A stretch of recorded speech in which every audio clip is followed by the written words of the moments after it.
I'm Zoe and I am originally from Fife, but I'm currently in Dundee just now because I am in my first year studying community learning and development.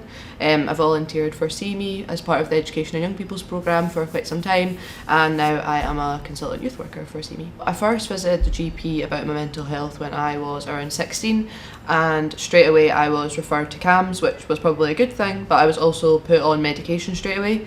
None of the side effects of the medication were explained, and I wasn't sure why I was going to be taking the medication, like what it was for, how long it would take to work. So I didn't really feel like I was making an informed decision in regards to the medication. I just very much felt like I was being told that that is what I was going to take and that that was my only option, and there was no other options explained to me.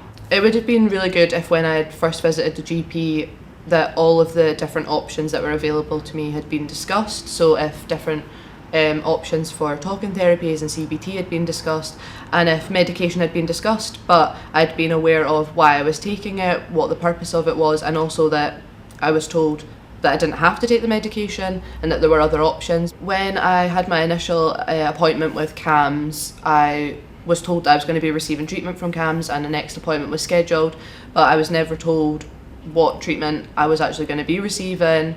I was told who I would be seeing, but that was it, so I didn't actually know what I was going to be doing. I just assumed it was some sort of talking therapy, but never was I aware of like what the aim of that would be, which I think definitely hindered like my recovery, because I was engaging with this treatment but I was never entirely sure of what the outcome of that was meant to be.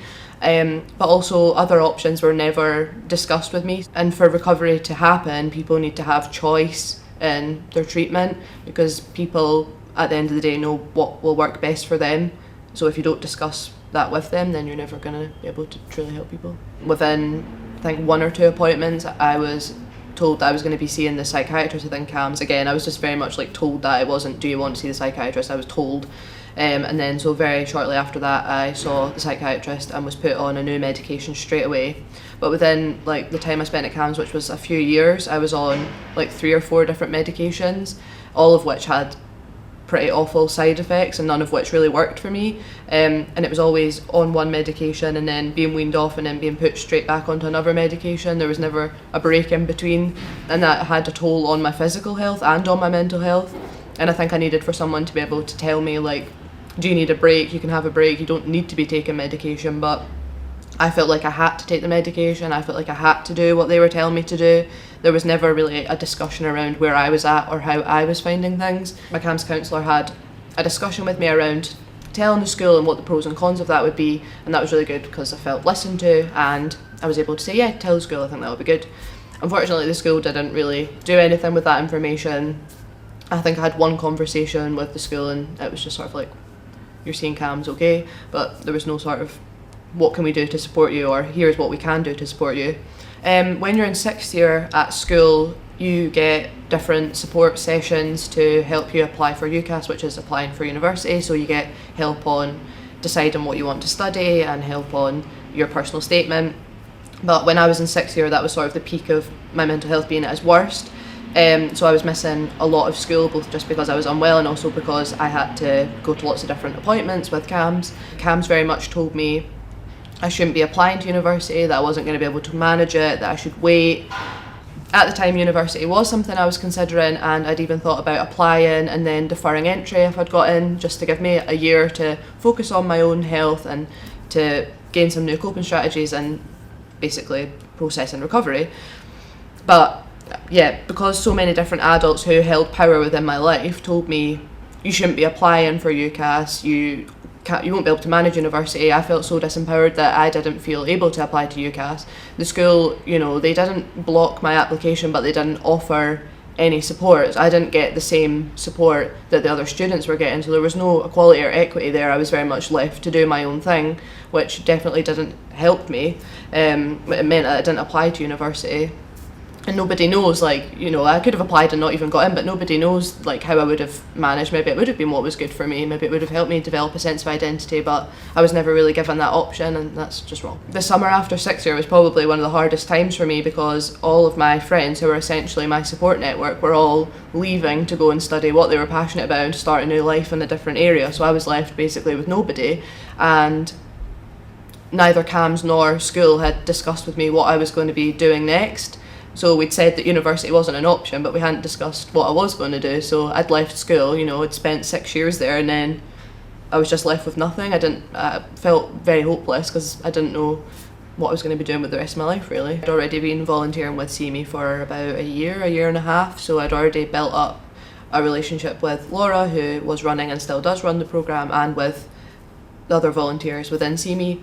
So that was probably my main support network at the time. So having people who had experienced similar things to me was probably one of the most helpful things. But also the relationship I'd built up with Laura came in very, very helpful. Laura will never take credit for it, but she is the person who made me feel empowered and who made me aware of what my rights were. She is the main person who made me realise that what happened to me throughout school and throughout CAMHS wasn't right, and that I did have rights and that I did have the ability to be able to make sure that my rights were listened to. She was the first person who made me feel listened to and valued, and whenever I went to Laura with any sort of issue, it was always, okay, what do you want to do? And that sounds like a really, really simple thing, but actually that's something that had never happened before. I'd always been told what was going to happen. I'd never been asked what I wanted in a situation, so that made such a massive difference. I don't think there was a time where I ever felt like I was treated as a whole person, apart from probably with Laura, but especially when I was with CAMHS and getting counselling, I was always I always felt like I was being seen in lots of different boxes. So, oh, maybe you're LGBT+, maybe you're a young carer, maybe you've got mental health problems. It was like all these different boxes, and I always felt like that's how I was seen. I never felt like all the pieces were put together into one picture, which I think definitely hindered my recovery and my treatment, because it also meant that I was constantly getting referred to new services for the different boxes that I fitted into. So at one point I was maybe seeing 3 or 4 different people for these different aspects of me. That was, again, never really a discussion. It was just, oh well, you can go and get help here, because that's not something, I don't know anything about LGBT stuff, so you can go and see someone else about that, or I don't know about issues around caring, so you'll have to go and see somebody else for that. So I was having to build a relationship with 4 different adults, and it's really hard for a young person to trust just one person, so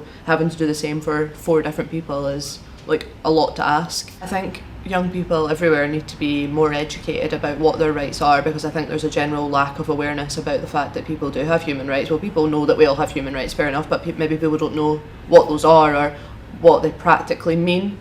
It comes down to giving people the skills to be able to actually fight back if their rights are broken as well. It's not just about making sure people are aware of their rights, it's about making sure they have the skills to be able to stand up for themselves as well.